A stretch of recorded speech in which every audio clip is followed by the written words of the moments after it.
Bueno, Historia Universal de Guillermo Oncken. Miren qué belleza de libro.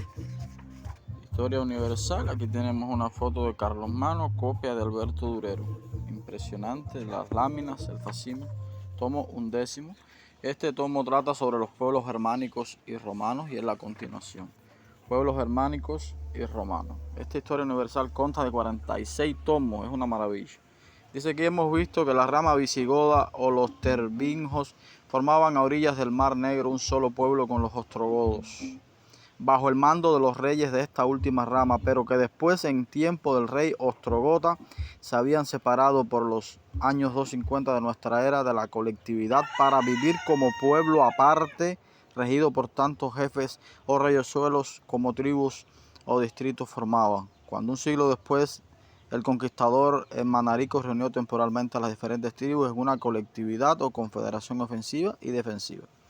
Trata sobre los visigodos, los godos, los ostrogodos, los germanos orientales, los pueblos del grupo godo. Esta historia universal es una maravilla, es una historia que tiene que ver con los historiadores del positivismo, que defienden la historia que se narra al lujo de detalle, con muchísimos datos, van al dato exacto, muchas cifras. Es muy abundante todo lo que dice este libro sobre los visigodos. Durante siglos habían ido admitiendo el Imperio Romano tribus y tribus de germanos de toda clase en sus territorios y servicio hasta que llegó irremisiblemente el día fatal en que bastó un jefe de tribu se levantara con alguna fortuna al principio para que se siguiera reuniendo alrededor de este centro todos los de su raza que podían escaparse a punto donde estaban. Aquí está hablando sobre los pueblos bárbaros, como le llamaban los romanos, los visigodos, los ostrogodos, los vándalos, cómo entraron a vivir dentro de Roma, dentro de la frontera romana, y luego se sublevan contra el imperio. Dice, otras hordas visigodas se pasaron a los romanos para sorprender una noche a sus propios hermanos y causarles sangrientas pérdidas. Es increíble. Miren estas láminas, qué belleza. Disco de plata de Teodosio de 76 centímetros de diámetro. Es un relieve, representa al emperador Teodosio en el trono entre sus dos hijos Arcadio y Honorio. Recuerden que Teodosio divide el imperio entre sus dos hijos. Mucha información, dice aquí, ocupado este licón, la Retia derrotó a Alarico. Recordemos que Alarico es uno de los invasores de Roma, dice Alarico, las tropas imperiales cerca de Aquileia y forzó el paso del Timavo, derramándose con sus hordas hambrientas por el Véneto, que quedó devastado. Pasó luego el Po y echóse sobre el Genovesado y la Toscana, mientras que sus ligeros jinetes exploradores llegaron hasta el mediodía de Italia, aterrorizando hasta los habitantes de Roma, que a toda prisa recompusieron las murallas de Aureliano. El emperador significaba tan poco que ni siquiera se sabe dónde se hallaba, mientras la tempestad visigoda invadía la misma cuna del gran imperio romano. Mucha información. Estos libros, mira aquí cómo está hablando todas estas cifras. Cuando le preguntó a la comisión lo que dejaba a los habitantes, contestó con desprecio la vida. Sin embargo, posteriormente redujo sus exigencias a 5.000 libras de oro. Aquí está hablando de Alarico, dice una de las embajadas, pasó al campamento godo y fue bastante insensata para querer intimidar a Alarico.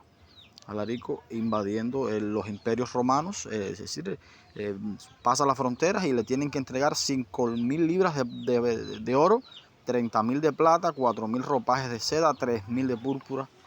Todo esto es impresionante, la abundante información en estos libros.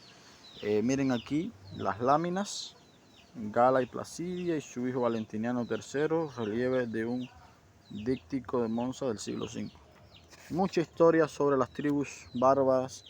Por acá dice Carlomano reemplazó el imperio romano con otro franco y Ataulfo había querido reemplazarlo por uno godo. Todos los reyes, el reino de Tolosa, todos los reyes godos, visigodos, bueno, en este tomo aparece todas estas tribus, todos estos pueblos que pasaron a ser los principales pueblos de España, la Galia, toda esta zona, y sobreviven después de la caída de Roma, pues ellos quedan como reyes Dice aquí, se cree que entre las preciosidades del botín que el rey Franco regaló a diferentes conventos debió de encontrarse la traducción de la Biblia al idioma godo, hecha por Ulfila. Un dato interesante, Ulfila, que es un obispo arriano, recordemos que es el primer obispo arriano de los visigodos, traduce la Biblia al godo, dice, y conocida por el Códice de Plata, en el que en el siglo XVI se hallaba en el monasterio de Werden y Westfalia, la cual hablaremos más tarde.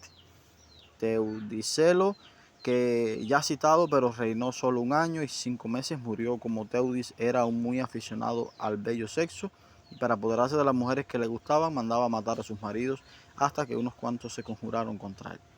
Mucha información sobre los godos, los visigodos. Es un tipo de historia positivista.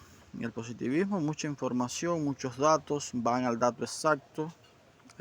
Guillermo Oncken, Historia Universal del Mundo. Toda la historia del mundo en 46 tomos.